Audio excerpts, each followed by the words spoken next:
नमस्कार दोस्तों, स्वागत है आपका सेंटर फॉर एम्बिशन के यूट्यूब चैनल पर। घटना चक्र की सीरीज में आज हम लोग राष्ट्रीय आंदोलन को दोस्तों कवर कर रहे थे। उसी राष्ट्रीय आंदोलन में हमने क्रांतिकारी घटना को दोस्तों कवर कर लिया था।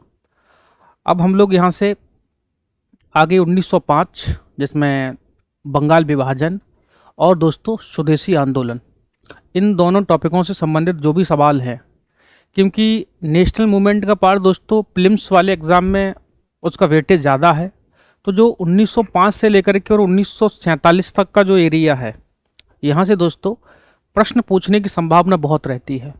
तो जो टॉपिक है दोस्तों बंगाल विभाजन और स्वदेशी आंदोलन, तो ये प्रश्न आने की संभावना बहुत रहती है और यहाँ से बहुत सारे सवाल जो हैं लास्ट ईयर में पूछे गए हैं। तो ये बंगाल विभाजन और स्वदेशी आंदोलन दोस्तों दोनों घटनाएं एक दूसरे से जुड़ी हुई हैं। इनको हमें प्रश्न के माध्यम से विस्तार से कवर करना है और भविष्य में जो सवाल बनने की संभावना हो सकती है उन सबको हम लोग कवर करेंगे। क्लियर है? चलिए तो आज शुरू करते हैं। क्वेश्चन नंबर पहले से दादा भाई नौरोजी से संबंधित सवाल है दोस्तों। यूपीपीसीएस 2014 में पूछा गया है ना। दादा भाई नौरोजी के विषय में निम्नलिखित में से कौन सा कथन असत्य है दोस्तों? देखिएगा, ये जो पॉइंट हो ना असत्य वाला, ये आपको विशेष रूप से ध्यान रखना होता है कि सत्य पूछा जा रहा है या असत्य पूछा जा रहा है। क्योंकि कई कबार क्या होता है कि हम लोग प्रश्न पढ़ने के दौरान इतनी जल्दबाजी कर जाते हैं कि वो सत्य और असत्य का मामला हमसे छूट जाता है ना। तो ये विशेष ध्यान रखिएगा और यहाँ गोला करिएगा। असत्य का मतलब दोस्तों हमसे यहाँ गलत पूछा जा रहा है ना।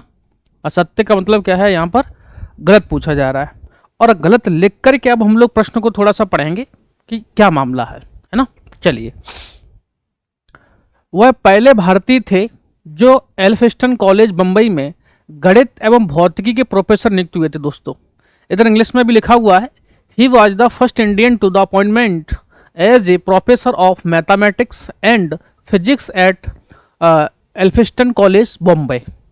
तो बॉम्बे कॉलेज है जो एल्फिंस्टन कॉलेज कहा जा रहा है, उसमें फिजिक्स और मैथ के टीचर अपॉइंटमेंट होने वाले है ना पहले भारतीय थे। चलिए नेक्स्ट स्टेटमेंट पढ़ते हैं। 1892 में उन्होंने ब्रिटिश पार्लियामेंट में एक सदस्य के रूप पर निर्वाचित किया गया था दोस्तों, है ना। दादा भाई नौरोजी का मामला यह है कि वो ब्रिटेन में लंबे समय तक रहे हैं, वहाँ उन्होंने शिक्षा भी प्राप्त की और वहाँ काम भी किया है।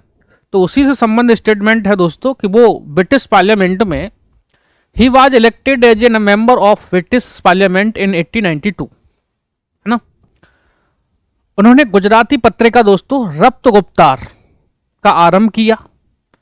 उन्होंने 4 बार भारतीय राष्ट्रीय कांग्रेस की अध्यक्षता की, है ना। तो ये जो स्टेटमेंट है दादा भाई नौरोजी के संबंध में, दादा भाई नौरोजी को दोस्तों हम लोग गोल्ड मैन ऑफ इंडिया के नाम से जानते हैं, है ना। तो ये एक नेशनल मूवमेंट में दोस्तों एक महत्वपूर्ण पर्सन रहे हैं। इनसे संबंधित एग्जाम में सवाल आते ही रहते हैं मुख्य रूप से।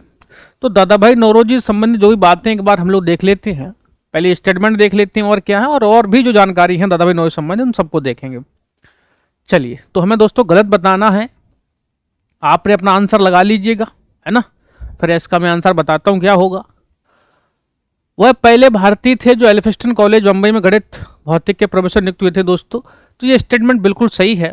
दादा भाई नौरोजी पहले व्यक्ति थे जो इस कॉलेज में गणित अर्थात मैथ और फिजिक्स पढ़ाने के लिए अपॉइंटमेंट किए गए थे, है ना। 1892 में ब्रिटिश पार्लियामेंट में वहाँ का मेंबर बनाया गया था। तो दोस्तों ये भी सही है। दादा भाई नौरोजी दोस्तों पहले भारतीय हैं जो ब्रिटिश पार्लियामेंट में एक सदस्य के तौर पर अपॉइंटमेंट हो रहे हैं दोस्तों। उन्होंने ब्रिटेन में चुनाव लड़ा था और चुनाव लड़ करके विजयी भी हुए और विजयी होकर के वो ब्रिटिश पार्लियामेंट में जा रहे हैं। क्लियर है? तो इस बात का ध्यान रखना है कि 1892 में ब्रिटिश पार्लियामेंट में सदस्य होने वाले अपॉइंटमेंट होने वाले ये पहले भारतीय हैं। इस बात का भी ध्यान रखिएगा, है ना। ये पहले भारतीय हैं दोस्तों, पहले भारतीय, इस बात का भी ध्यान रखिएगा।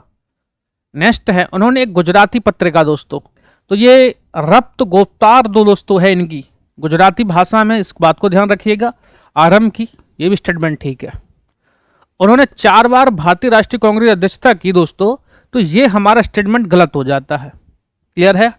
अब दादा भाई नौरोजी संबंधित जो बातें हैं दोस्तों, वो प्रश्न के माध्यम से समझने की जरूरत है कि ये स्टेटमेंट गलत तो है क्यों फिर, है ना।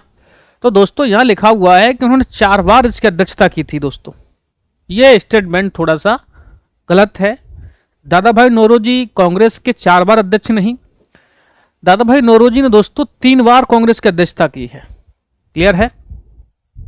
एक बार उन्होंने 1883 में 86 में कांग्रेस की स्थापना के जस्ट बाद, और एक 1906 में, है ना, और एक टाइम पर और की है, ध्यान रखिएगा। तो दादा भाई नौरोजी ने भारतीय राष्ट्रीय कांग्रेस की अध्यक्षता 3 बार की थी, 4 बार नहीं। और हमसे पूछा जा रहा था दोस्तों गलत, तो इसका आंसर क्या हो जाएगा, ऑप्शन नंबर डी। ये जो ए और बी सी डी स्टेटमेंट थे वो सारे के सारे स्टेटमेंट सही हैं, आंसर हो जाएगा ऑप्शन नंबर डी, क्योंकि वो 4 बार नहीं 3 बार किया गया था। क्लियर है। मैंने कहा कि दादा भाई नौरोजी को दोस्तों ओल्ड मैन ऑफ इंडिया भी कहा जाता है, इस बात को ध्यान रखिएगा, ओल्ड मैन ऑफ इंडिया भी कहा जाता है। दादा भाई नौरोजी ने दोस्तों धन निष्कासन का सिद्धांत दिया था, है ना, धन निष्कासन का सिद्धांत दिया था। और दोस्तों दादा भाई नौरोजी जब 1906 में कांग्रेस के अध्यक्ष हैं 1906 में, ठीक, तो यहां पर पहली बार कांग्रेस ने स्वराज शब्द को परिभाषित भी किया था और स्वराज जैसे शब्द की मांग भी की थी। दादा भाई नौरोजी की अध्यक्षता में सारी चीजें शुरुआत की गई थी, तो इस बात को भी ध्यान रखिएगा, है ना। धन निष्कासन का सिद्धांत जुड़ा हुआ है दादा भाई नौरोजी से, है ना। तो ये बातें दादा भाई नौरोजी के बारे में ध्यान रखेंगे। रप्त गोप्तार इनकी पुस्तक है, और एक और पुस्तक ध्यान रख लीजिएगा, एंड ब्रिटिश एंड रूल, है ना, तो वो भी दादा भाई नौरोजी से संबंधित, जिसमें धन निष्कासन का सिद्धांत दिया उन्होंने। तो ये बातें दादा भाई नौरोजी संबंधित है, आंसर हो जाएगा अपना ऑप्शन नंबर डी। चलिए नेक्स्ट क्वेश्चन पढ़ते हैं हम लोग। स्वदेशी आंदोलन के संबंध में कौन सा कथन सही नहीं है दोस्तों, है ना।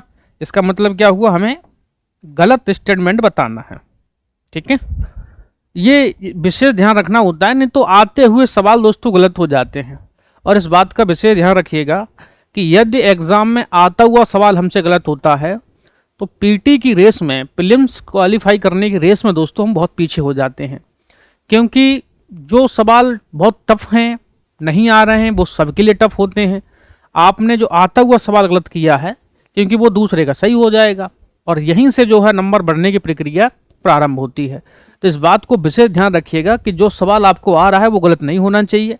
और उसके लिए एक ही तरीका है कि थोड़ा सा धैर्यपूर्वक और थोड़े ध्यान से प्रश्न को पढ़ा जाए, कोशिश की जाए कि उसको ध्यान से देखा जाए। चलिए नेक्स्ट हम लोग पढ़ते हैं। स्टेटमेंट हमें बताना है कि कौन सा इसमें गलत है। कुछ विशिष्ट मुसलमान आंदोलन में शामिल हुए दोस्तों, तो ये बंगाल स्वदेशी आंदोलन की बात हो रही है ना। मुस्लिम इसमें शामिल हुए थे, तो बात सही है बिल्कुल। स्त्रियों ने आंदोलन में सक्रिय भागीदारी की, ये भी बिल्कुल सही है। आंदोलन ने बंगाल के किसानों को न तो अधिक प्रभावित किया और ना ही उसमें वो शामिल हुए, यह बंगाल तक सीमित रहा दोस्तों। देखिएगा, ये स्वदेशी आंदोलन की जब हम लोग बात करते हैं तो स्वदेशी आंदोलन दोस्तों 1905 में, अगस्त 1905 में प्रारंभ हो रहा है। क्यों हो रहा था, तो बंगाल विभाजन के विरोध में, बंगाल विभाजन के विरोध में आंदोलन शुरू हुआ। लॉर्ड कर्जन ने दोस्तों 16 अक्टूबर 1905 को बंगाल विभाजन की घोषणा कर दी थी, है ना। तो फिर ये इससे पहले ही बंगाल विभाजन की घोषणा की जा चुकी थी, लेकिन ये प्रभावी हुआ 16 अक्टूबर 1905 को दोस्तों। लेकिन आंदोलन अगस्त में शुरुआत हो गया था, बंगाल विभाजन के अगस्त में ही, जिसको हम लोग स्वदेशी आंदोलन कह रहे हैं, है ना। स्वदेशी आंदोलन कहने का मतलब दोस्तों यही था कि ब्रिटिश की वस्तुओं का बहिष्कार किया जाएगा और हम स्वदेशी वस्तुओं को अपनाएंगे। जैसे खादी वस्त्रों को अपनाने की बात होगी, अपने स्थानीय पाठशालाएं खोली जाएंगी, ब्रिटिश की न्याय व्यवस्था जो है उसका बहिष्कार कर दिया जाएगा। तो ये सारी चीज़ें, इस स्वदेशी आंदोलन में दोस्तों महिलाओं की बड़ी सक्रिय भागीदारी रही और इस महिलाओं की इस भागीदारी में शराब की दुकानों पर दोस्तों धरना प्रदर्शन महिलाओं का बड़े स्तर पर रहा, ये इसकी बड़ी भूमिका थी। तो शराब की दुकानों पर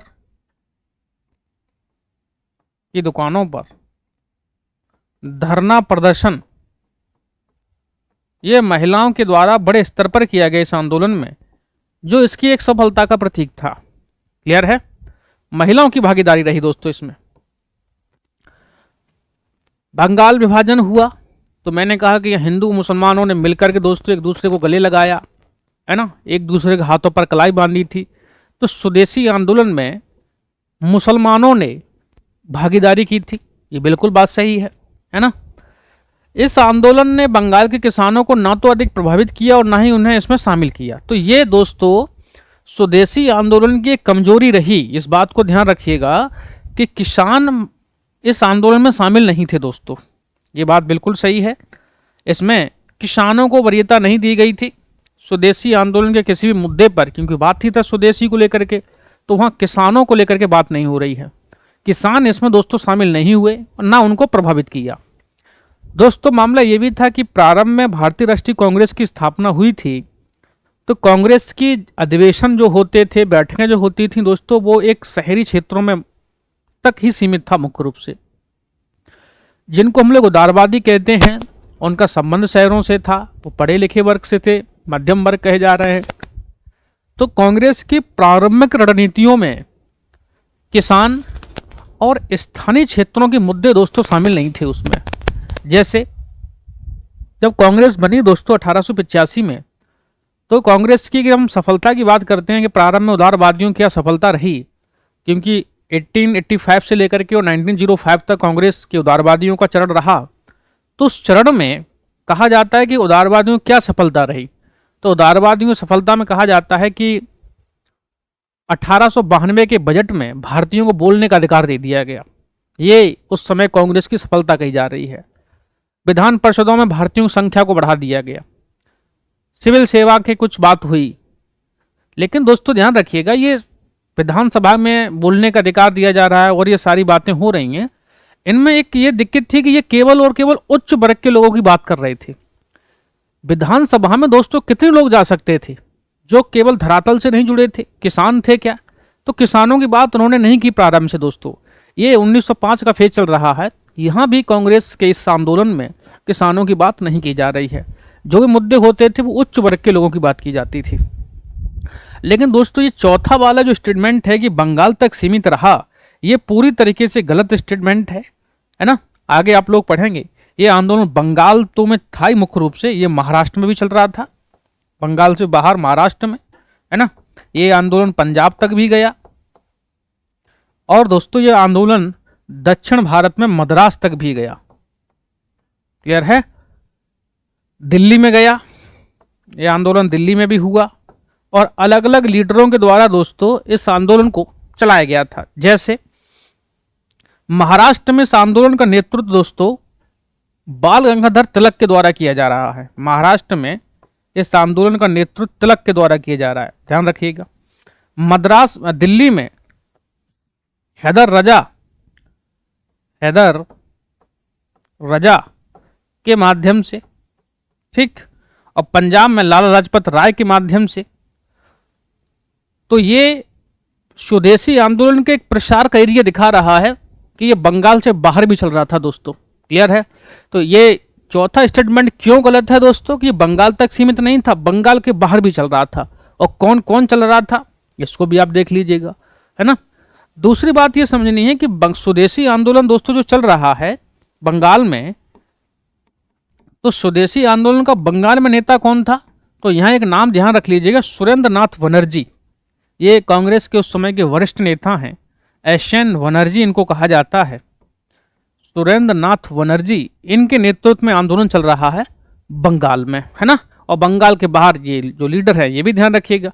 तो पीटी में सवाल कई बार आया हुआ है कि बंदरास में कौन था, दिल्ली में कौन था, है ना, पंजाब में कौन था, तो ये ध्यान रखिए कौन कहाँ पर है। चलिए, तो आंसर क्या हो जाएगा दोस्तों, इसमें गलत पूछा गया था हमसे, आंसर हो जाएगा हमारा ऑप्शन नंबर डी। और क्यों हो जाएगा ऑप्शन नंबर डी, ये मैंने आपको बता दिया, है ना। बाकी के तीनों स्टेटमेंट सही हैं, ऑप्शन नंबर डी आंसर हो जाएगा। चलिए, इंग्लिश में देख लीजिएगा। नेक्स्ट प्रश्न की बात करते हैं। छत्तीसगढ़ पीसीएस 2014 में सवाल आया हुआ है, बंगाल विभाजन के विरुद्ध राष्ट्रवादियों ने निम्नलिखित कार्यक्रम प्रारंभ किए, है ना। तो कौन कौन से कार्य बंगाल विभाजन के विरुद्ध राष्ट्रवादियों ने प्रारंभ किए थे। यह प्रश्न दोस्तों ये कह रहा है कि जो स्वदेशी आंदोलन प्रारंभ किया गया था वो स्वदेशी आंदोलन के कार्यक्रम क्या थे, उस स्वदेशी आंदोलन के कार्यक्रमों में क्या क्या शामिल था। तो एक बार देख लेते हैं। तो हमने नाम ही रखा था उसका स्वदेशी आंदोलन। इसका मतलब था कि विदेशी वस्तुओं का बहिष्कार किया जाएगा उसमें, है ना।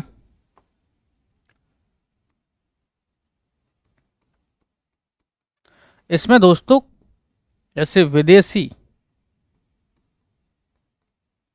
वस्तुओं का बहिष्कार मतलब स्वदेशी को अपनाने की बात हो रही है।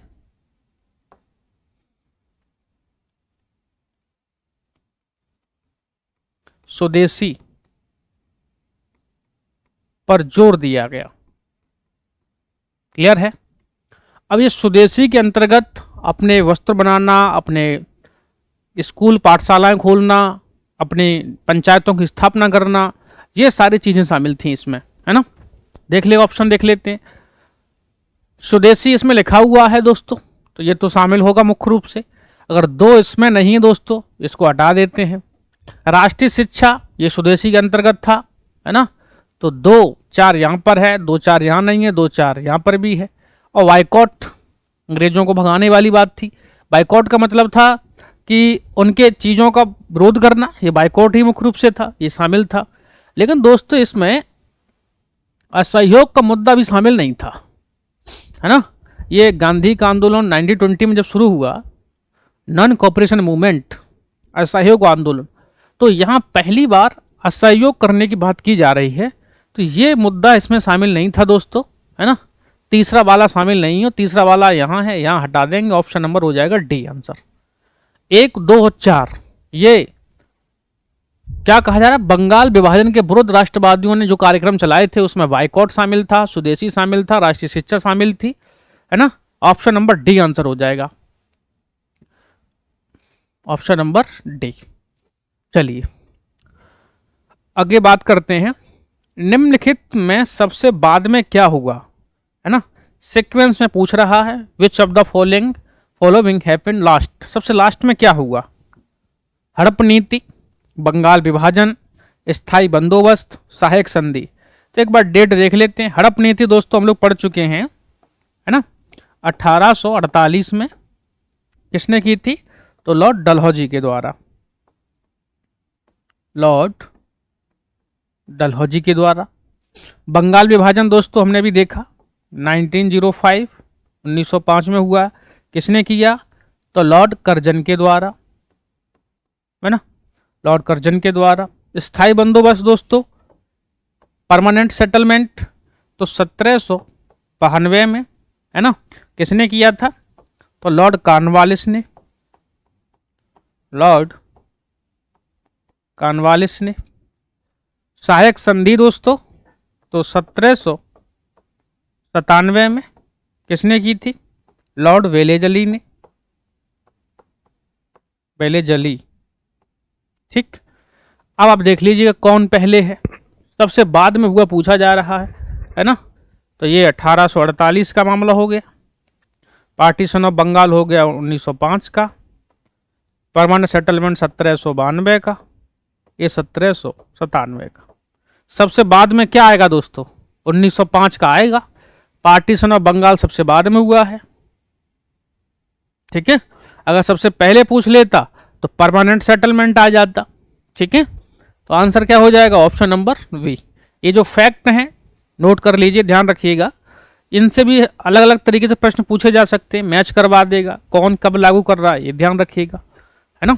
चलिए, तो आंसर क्या हो जाएगा, ऑप्शन नंबर बी।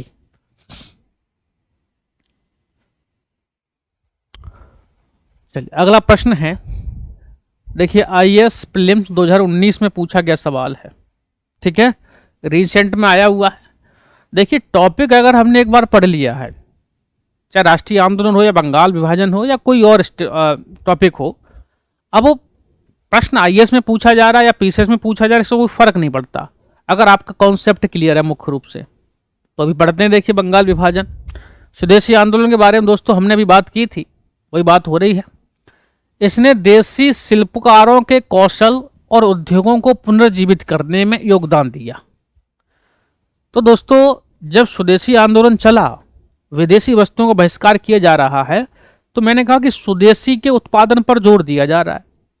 और जब स्वदेशी के उत्पादन पर जोर दिया जा रहा है, इसका मतलब क्या था, इसका मतलब दोस्तों ये है कि भारत के जो कुटीर उद्योग हैं उनको बढ़ावा मिलेगा, उनको प्रोत्साहन मिला, क्योंकि लोगों को तो वस्तुएं चाहिए मुख्य रूप से। तो बंगाल में स्वदेशी आंदोलन के बाद बंगाल का कुटीर उद्योग बहुत डेवलप हो गया, है ना, जहां चीजें स्थानीय तौर पर शुरुआत हो रही हैं। वो स्टेटमेंट कह रहा है, इसने देसी शिल्पकारों के कौशल और उद्योगों को पुनर्जीवित करने में योगदान दिया था। बिल्कुल सही दोस्तों, बिल्कुल सही स्टेटमेंट है। स्वदेशी आंदोलन के एक अवयव के रूप में राष्ट्रीय शिक्षा परिषद की स्थापना की गई थी दोस्तों। तो मैंने कहा कि यहाँ ब्रिटिश की शिक्षा पद्धति का बहिष्कार किया गया था, स्वदेशी पाठशालाओं की स्थापना की जा रही है। उसी कार्यक्रमों में स्वदेशी जो शिक्षा की बात की जा रही थी दोस्तों, तो 1906 में बंगाल में ये राष्ट्रीय शिक्षा परिषद, है ना, ये नेशनल काउंसिल ऑफ एजुकेशन, इसकी स्थापना की जा रही है। तो ये बिल्कुल, ये भी स्टेटमेंट ठीक है ना। हमसे पूछा जा रहा है कौन सा कथन सही है दोस्तों, तो ऑप्शन नंबर सी आंसर हो जाएगा। ये देखिएगा 2019 में भी रिसेंटली हाल के वर्षों में पूछा गया सवाल है। तो मैंने कहा कि प्रश्न टॉपिक से रिलेटेड है, आपने कॉन्सेप्ट समझा हुआ है, तो वो आईएएस में पूछें या पीसीएस में पूछें, प्रश्न गलत होने की संभावना नहीं होती है। चलिए, अगला क्वेश्चन है, राजस्थान पीसीएस 2024 का आया हुआ सवाल है, ठीक है। भारत की एक राष्ट्र के रूप में पहचान को दृश्य माध्यम से संबंध करने हेतु किस चित्रकार ने सर्वप्रथम भारत माता के चित्र की रचना की थी दोस्तों, है ना। अच्छा सवाल है, भारत माता का चित्र दोस्तों सबसे पहले किसने बनाया था, ये प्रश्न पूछा जा रहा, ठीक है। अब वो लिखा उन्होंने अपने हिसाब से, लेकिन मेन मुद्दा ये है कि किस चित्रकार ने सर्वप्रथम भारत माता का चित्र बनाया था। गगनेन्द्र नाथ, अवनींद्रनाथ, बंकिम चंद्र, रविन्द्रनाथ टैगोर, और ये अनुत्तरित प्रश्न जो है राजस्थान में पूछा गया, इसलिए ये वाला ऑप्शन तो इसका कोई मतलब नहीं है। बताइए इसका आंसर क्या होगा। बहुत महत्वपूर्ण सवाल है, ये कई बार आया हुआ है, पहले भी पूछा गया था, और दोस्तों बंगाल विभाजन स्वदेशी आंदोलन से रिलेटेड है ना। तो दोस्तों इसका आंसर होगा option number B. Abanindranath Tagore ने 1905 और 6 के दौरान जब स्वदेशी आंदोलन चल रहा है, तो भारत माता का चित्र प्रस्तुत किया था, क्लियर है। और ये राष्ट्रवादी भावना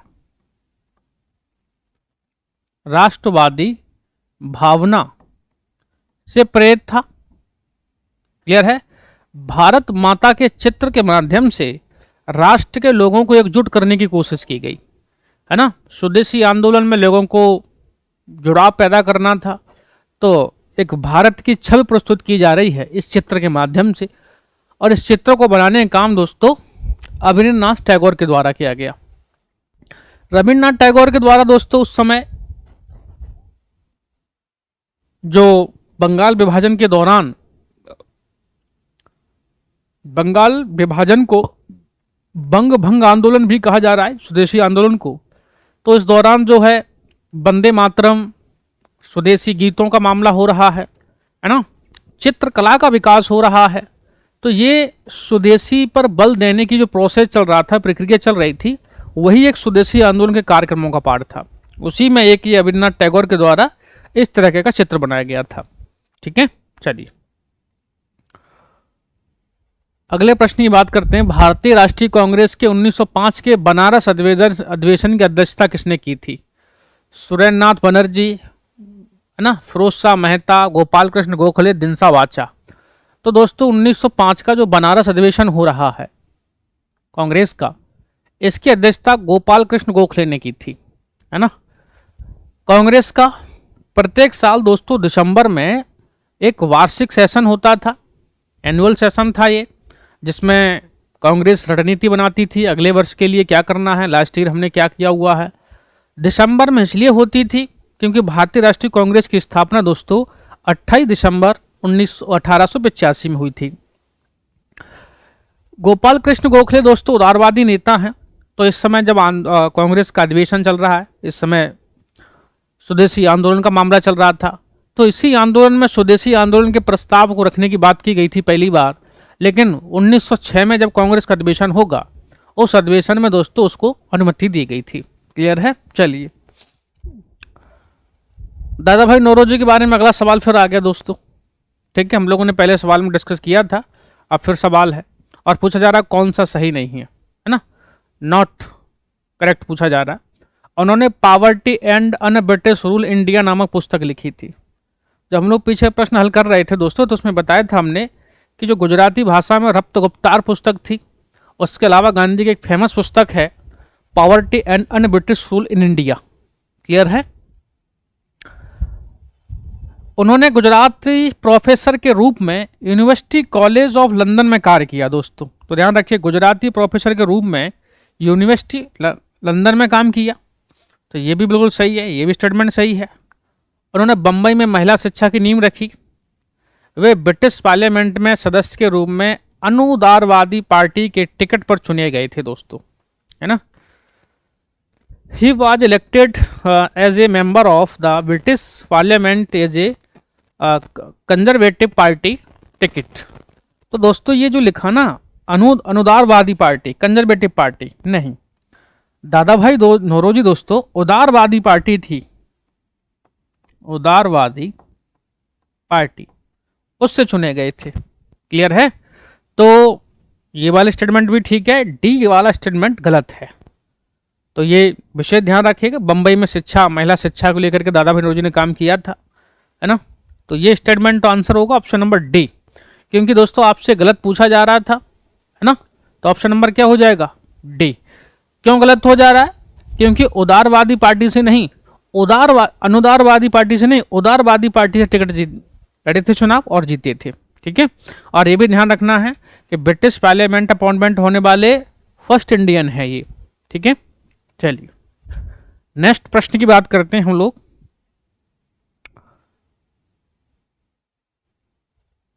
निम्नलिखित में से किस आंदोलन के दौरान वंदे मातरम भारतीय राष्ट्रीय आंदोलन का शीर्षक गीत बन गया था?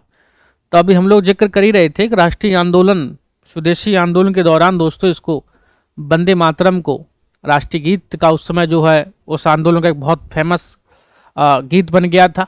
तो स्वदेशी आंदोलन दोस्तों, है ना, 1905 में जो चल रहा था उस आंदोलन का स्लोगन बन गया था वंदे मातरम। यहाँ से इसको बड़े स्तर पर प्रसिद्धि मिली, तो ये स्वदेशी आंदोलन होगा। चंपारण आंदोलन दोस्तों ध्यान रख लेंगे, ये चंपारण आंदोलन 1917 में चल रहा है, नील की खेती के विरुद्ध में, है ना, गांधी के द्वारा। कहाँ चल रहा है? बिहार में। रॉलेक्ट कानून का विरोध आंदोलन, तो इसमें नहीं था, रॉलेक्ट एक्ट का विरोध कानून, रॉलेक्ट के विरोध चल रहा था, ये 1919 का मामला है। असहयोग आंदोलन दोस्तों 1920 का है। आगे इन पर हम लोग सवालों के माध्यम से डिस्कस करेंगे, लेकिन यहाँ आ गया है तो देख लीजिएगा। क्वेश्चन वंदे मातरम को लेकर पूछा गया था, तो ऑप्शन नंबर हो जाएगा ए। ठीक है, चलिए अच्छा सवाल है कि मद्रास में स्वदेशी आंदोलन का नेतृत्व किसने किया था दोस्तों? अभी लास्ट में हम लोग देख रहे थे कि दिल्ली, पंजाब, मद्रास, है ना, संयुक्त प्रांत और वहाँ बंगाल में कौन उसका लीडर था? श्रीनिवास शास्त्री, राजगोपालाचारी, चिदम्बरम पिल्ले और चिंतामणि। ठीक, तो दोस्तों ध्यान रखिएगा, चिदम्बरम पिल्ले ये मद्रास में स्वदेशी मूवमेंट के लीडर थे यहाँ पर। दोस्तों यहाँ बड़ा कन्फ्यूजन ये हो जाता है लोगों में कि ये स्वदेशी आंदोलन के दौरान भी मद्रास में कौन लीडर है, और एक आंदोलन है दोस्तों सविनय अवज्ञा आंदोलन। इस दौरान भी अलग अलग जगह पर अलग लोग लीडरशिप कर रहे हैं, ठीक है। तो यहां भी मद्रास का नाम आता है कि मद्रास में कौन था। तो लोगों को बड़ा कन्फ्यूजन होता है कि चिदम्बरम पिल्ले हैं कि सी राजगोपालाचारी हैं। तो दोस्तों ध्यान रखिएगा, सविनय अवज्ञा आंदोलन होता है वहां मद्रास में नमक बनाने का या नमक कानून का उल्लंघन दोस्तों सी राजगोपालाचारी के द्वारा किया गया था। और स्वदेशी आंदोलन के दौरान बंगाल विभाजन का विरोध जो है चिदम्बरम पिल्ले के द्वारा मद्रास में किया गया था। इस बात को आप विशेष तौर से ध्यान रखिएगा कि स्वदेशी आंदोलन में चिदम्बरम पिल्ले हैं और सविनय अवज्ञा आंदोलन में सी राजगोपालाचारी हैं, ठीक है। ध्यान कैसे रख सकते हैं, यहाँ स्वदेशी आंदोलन छोटा नाम है, यहाँ छोटा नाम है, यहाँ सविनय अवज्ञा आंदोलन बड़ा नाम है, तो सी राजगोपालाचारी ये भी बड़ा नाम है। तो ऐसे करके ध्यान रख सकते हैं, है ना। चलिए हम लोग नेक्स्ट क्वेश्चन की बात करते हैं।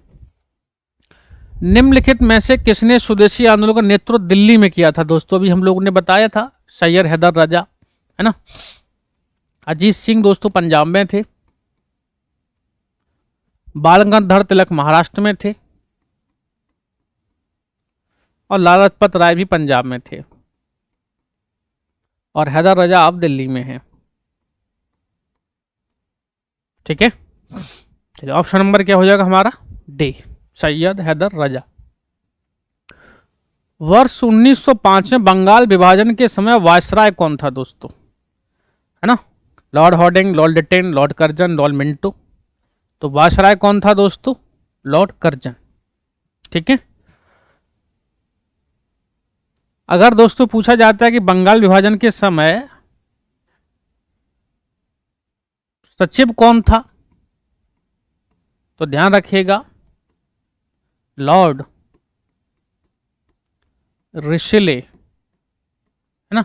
कहीं कहीं उसको लॉर्ड रिजले लिखा जाता है, ध्यान रखिएगा। तो ये बंगाल विभाजन के समय सचिव था लॉर्ड लिस्ले और लॉर्ड कर्जन उस समय बंगाल का वायसराय था, ठीक है। तो ऐसे प्रश्न पूछे जाते हैं कि बंगाल विभाजन के समय कौन क्या था, ये ध्यान रखिएगा।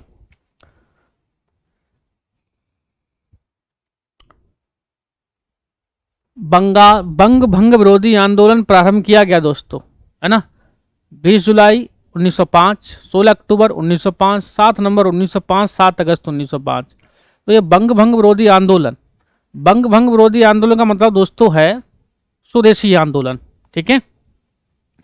तो दोस्तों स्वदेशी आंदोलन के बारे में ये है कि कुछ बातें समझिए। से पहली बार बंगाल विभाजन की घोषणा दो हो रही है दोस्तों, बंगाल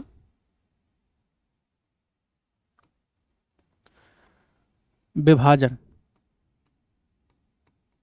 यहां आपको 2-3 डेटा ध्यान रखनी है ना, कि बंगाल विभाजन की घोषणा सबसे पहले दोस्तों 1903 में हुई। लॉर्ड कर्जन ने कहा कि बंगाल एक बड़ा प्रांत है, यहाँ के प्रशासन को चलाने में बहुत समस्या हो रही है, इसीलिए हम बंगाल का विभाजन करेंगे। बंगाल विभाजन करने का वास्तविक उद्देश्य दोस्तों बंगाल के राष्ट्रवाद को कमजोर करना था, है ना। ये प्रशासन का केवल बहाना बनाया जा रहा था कि बंगाल एक बड़ा प्रांत है, यहाँ प्रशासनिक समस्या हो रही हैं, ऐसा कोई मामला नहीं था। बंगाल में इस समय राष्ट्रवाद पनप रहा था, उस राष्ट्रवाद को कमजोर करने के लिए दोस्तों इसकी बात की जा रही थी, है ना। तो सबसे पहली बार दोस्तों 1905 में इसकी घोषणा की गई थी कि हम बंगाल विभाजन करेंगे, ये बात ध्यान रखिएगा। लेकिन 1905 में दोस्तों ये फाइनल कर दिया गया था कि हम बंगाल विभाजन अब कर ही देंगे, ठीक। जनवरी 1905 में इसकी सार्वजनिक घोषणा हो गई। तो उसके बाद 7 अगस्त 1905 को कलकत्ता के टाउन हॉल में, कलकत्ता के टाउन हॉल में एक बैठक बुलाई गई और उसी बैठक में दोस्तों घोषणा की गई थी कि हम बंगाल विभाजन के विरोध में एक स्वदेशी आंदोलन चलाएंगे जो बंगाल विभाजन का विरोध करेगा। क्लियर है। तो 7 अगस्त 1905 को कलकत्ता के टाउन हॉल में बैठक के माध्यम से बंग भंग विरोधी आंदोलन या स्वदेशी आंदोलन की घोषणा की गई थी। अब दोस्तों ये तो एक डेट ध्यान रखिएगा, महत्वपूर्ण डेट है, 7 अगस्त 1905 को घोषणा हो रही है। लेकिन एक डेट और बहुत महत्वपूर्ण है दोस्तों, 16 अक्टूबर 1905 की। ठीक, इस डेट को बंगाल विभाजन प्रभावी हुआ। क्लियर है। ये बंगाल विभाजन प्रभावी हुआ, इसी को दोस्तों बंगाल में शोक दिवस के तौर पर मनाया गया।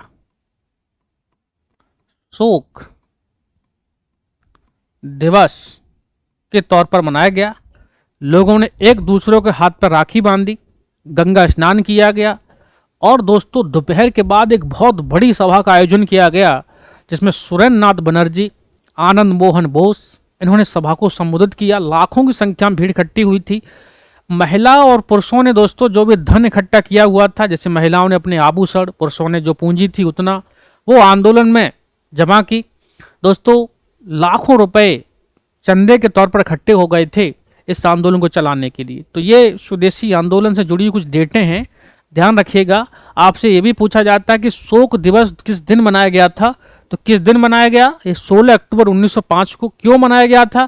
क्योंकि दोस्तों इस दिन बंगाल विभाजन प्रभावी हो गया था, लागू हो गया था। ठीक है।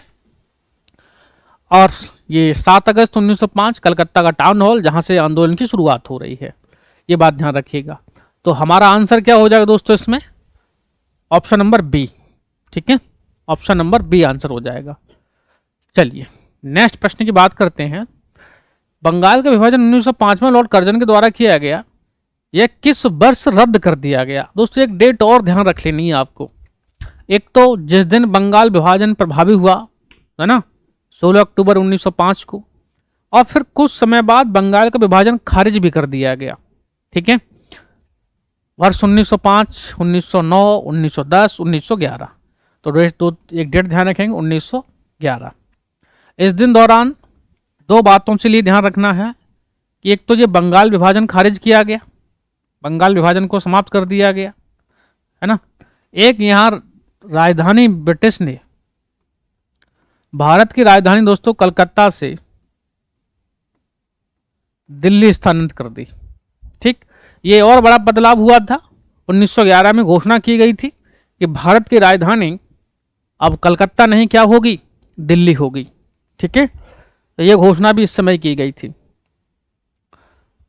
और दोस्तों एक बात और ध्यान रख लेंगे कि 1911 में ही कांग्रेस का कलकत्ता अधिवेशन है, कलकत्ता अधिवेशन। इस अधिवेशन में पहली बार दोस्तों राष्ट्रगान गाया गया। ठीक, कांग्रेस का कलकत्ता अधिवेशन में पहली बार राष्ट्रीय गान गाया गया, जनगण अधिनायक, है ना। राजधानी परिवर्तन कर दी गई कलकत्ता से दिल्ली, और बंगाल विभाजन खारिज कर दिया गया जो 1905 में हुआ था। तो ऑप्शन नंबर क्या हो जाएगा आंसर हमारा? Option number D. ठीक है, उत्तराखंड पीसीए 2024 में पूछा गया, अच्छा सवाल था। चलिए नेक्स्ट क्वेश्चन पढ़ते हैं हम लोग। नरम दल और गरम दल के रूप में भारतीय राष्ट्रीय कांग्रेस का विभाजन किस अधिवेशन में हुआ था, है ना। तो ये कांग्रेस का विभाजन, गरम दल नरम दल का विभाजन किस अधिवेशन में हुआ था दोस्तों? ये प्रश्न पूछा जा रहा। बॉम्बे, सूरत, इलाहाबाद, लाहौर। एक बात हम लोग समझ लेते हैं कि दरअसल ये विभाजन हुआ क्यों था, है ना। फिर हम लोग थोड़ा सा आंसर तो पता कर लेंगे क्या था, ये विभाजन हुआ क्या था। तो दोस्तों हमने कहा कि जब बंगाल विभाजन हो गया था तो स्वदेशी आंदोलन की बात चल रही थी कि स्वदेशी आंदोलन का मुद्दा चलाया जाएगा। आपने देखा ही था कि 7 अगस्त 1905 को स्वदेशी आंदोलन की घोषणा हो गई, है ना, कलकत्ता में घोषणा हुई। तो ये घोषणा के बाद विवाद ये था दोस्तों कि आंदोलन बंगाल तक चलाया जाए या बंगाल के बाहर भी चलाया जाए। तो जो लोग बंगाल नरम दल के जो नेता थे दोस्तों, इनका कहना था कि आंदोलन केवल और केवल बंगाल तक सीमित रखा जाए, ठीक। और जबकि नरम दल के नेता चाह रहे थे कि आंदोलन को बंगाल के बाहर ले जाया जाए, ठीक। तो ये विवाद चल रहा था।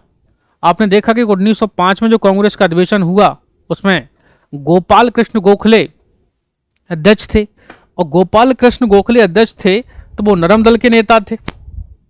तो वहां गरम दल के लोगों का या इनके गरम दल के लोगों की बात नहीं मानी गई।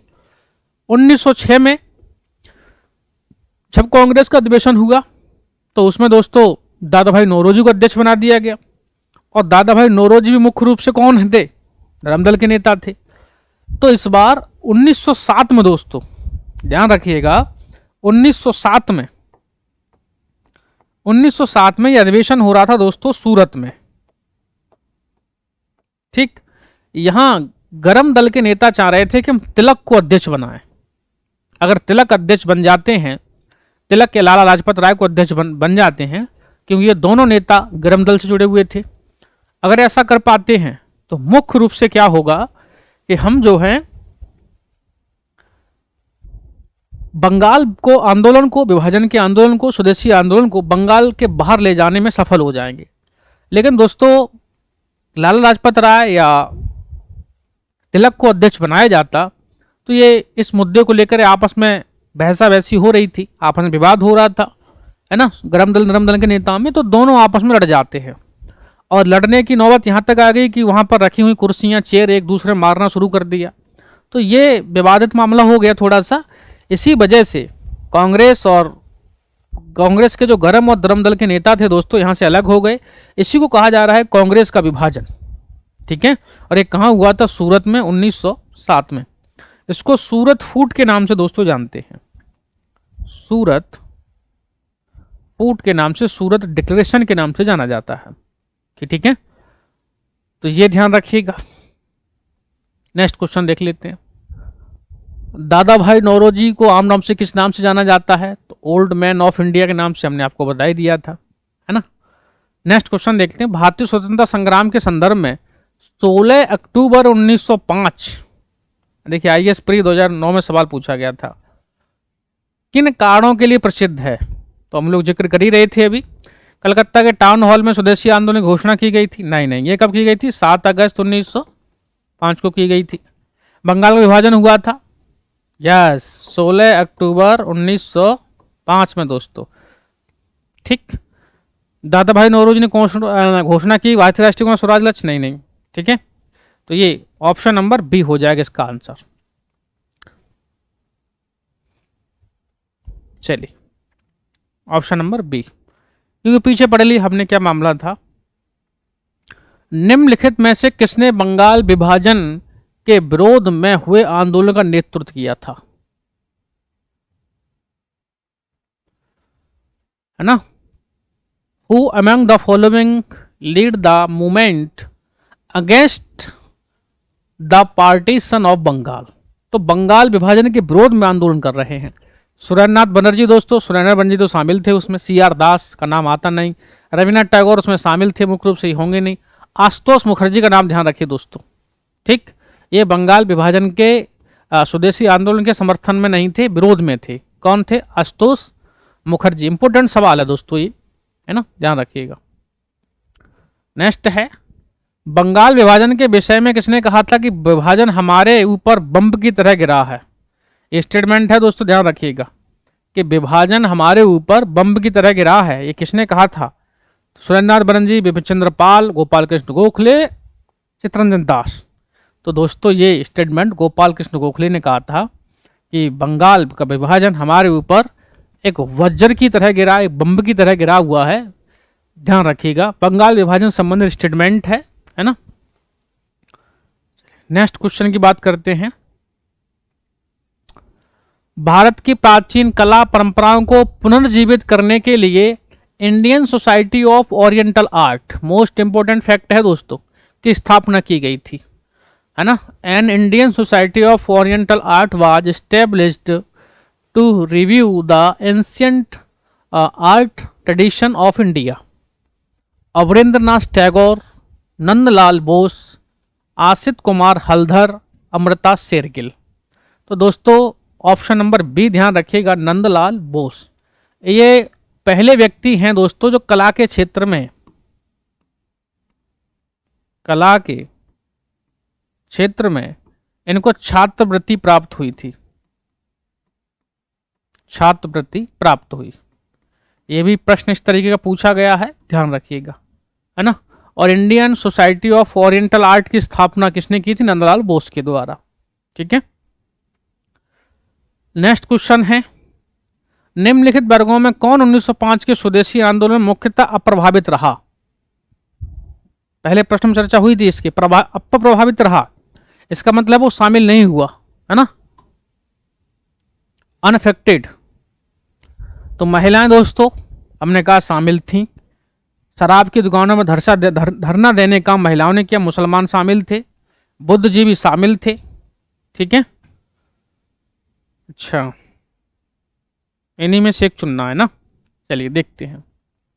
तो दोस्तों महिलाएं तो शामिल थी इसमें, पहला वाला जहां जहां है हटा दो, ये हटाओ, ये हटाओ, ये हटाओ। बुद्धिजीवी शामिल थे दोस्तों इसमें, है ना। कृषक शामिल नहीं थे दूसरा वाले में। मुसलमान इसलिए कहा जा रहा है कि मुख्यतः प्रभावित रहा, तो ज़्यादा मुसलमानों की भागीदारी नहीं रही मुख्य रूप से, लेकिन कुछ तो शामिल थे, तो ज़्यादा प्रभावित नहीं कर पाए थे, इसलिए कहा जा रहा है कि मुसलमान भी ज़्यादा तरीके से नहीं जुड़ पाए थे इसमें। और उसका कारण था दोस्तों 1906 में बंगाल में ढाका में मुस्लिम लीग की स्थापना कर दी थी, और मुस्लिम लीग मुसलमानों के लिए बनाई गई एक पार्टी थी मुख्य रूप से, इसीलिए इस पार्टी में मुसलमानों का ज़्यादा योगदान नहीं रहा। ऑप्शन नंबर ए ध्यान रख लीजिएगा, है ना। किसानों के बारे हमने आपको पहले ही बताया था मुख्य रूप से, अरे ए नहीं, एक minute, option number C, sorry, option number C ध्यान रखिएगा, है ना। 2 और 3 अर्थात कृषक और मुसलमान इसमें शामिल नहीं थे मुख्य रूप से ज़्यादा। चलिए, वर्ष 1905 में लॉर्ड कर्जन द्वारा किया गया बंगाल विभाजन कब तक बना रहा, है ना। आईएएस प्रीलिम्स 2014 में सवाल आया हुआ है। प्रथम विश्व युद्ध तक, जिसमें अंग्रेजों को भारतीय सैनिकों की आवश्यकता पड़ी, विभाजन समाप्त किया गया। तो प्रथम विश्व युद्ध कब तक हुआ दोस्तों? 1914 से 1918 तक। और बंगाल विभाजन कब तक रहा? 1911 तक, है ना। सम्राट जॉर्ज पंचम द्वारा दिल्ली में 1911 के शाही दरबार में कर्जन के अधिनियम को निराकृत कर दिया गया दोस्तों। क्लियर है? आंसर ये हो जाएगा हमारा, क्योंकि हमें पता था भी कि 1911 में ये बंगाल विभाजन को कैंसिल किया गया था। तो ऑप्शन नंबर हो जाएगा बी। ठीक है। ब्रिटिश पत्रकार H.W. नेविगेशन जुड़े थे। असहयोग आंदोलन, सविनय आंदोलन, स्वदेशी आंदोलन, भारत छोड़ो आंदोलन। तो ध्यान रखिए तो स्वदेशी आंदोलन से ये ब्रिटिश पत्रकार H.W. नेविगेशन जुड़े हुए थे। महत्वपूर्ण फैक्ट है, ध्यान रख लीजिएगा कि स्वदेशी आंदोलन जब चल रहा था तो उस आंदोलन को कवर करने का प्रयास दोस्तों उन्होंने किया था, जिसको स्वदेशी आंदोलन कहा जा रहा है। क्लियर है?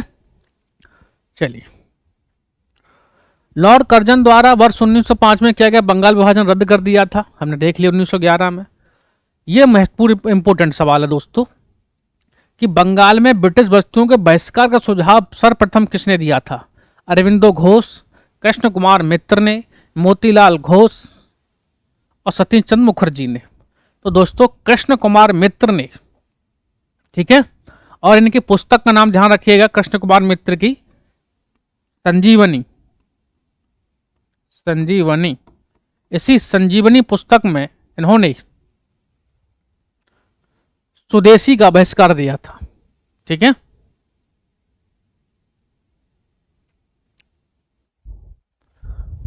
स्वदेशी का बहिष्कार का सबसे पहला प्रयोग संजीवनी नाम पुस्तक में कृष्ण कुमार मित्र, ये पुस्तक भी इन्हीं की है दोस्तों। ठीक है। कांग्रेस के मंच से भारतीय राष्ट्रीय कांग्रेस के इस अधिवेशन में प्रथम बार स्वराज शब्द व्यक्त किया गया।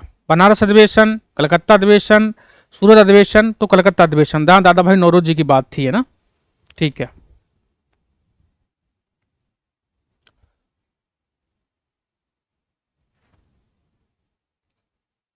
चलिए, तो मुख्य रूप से हमने बंगाल विभाजन और उससे संबंधित प्रश्नों को हल कर दिया है। आगे दोस्तों हम लोग गांधीवादी, गांधी के जो महत्वपूर्ण आंदोलन है उनसे संबंधित प्रश्नों को हल करेंगे। थैंक यू, धन्यवाद।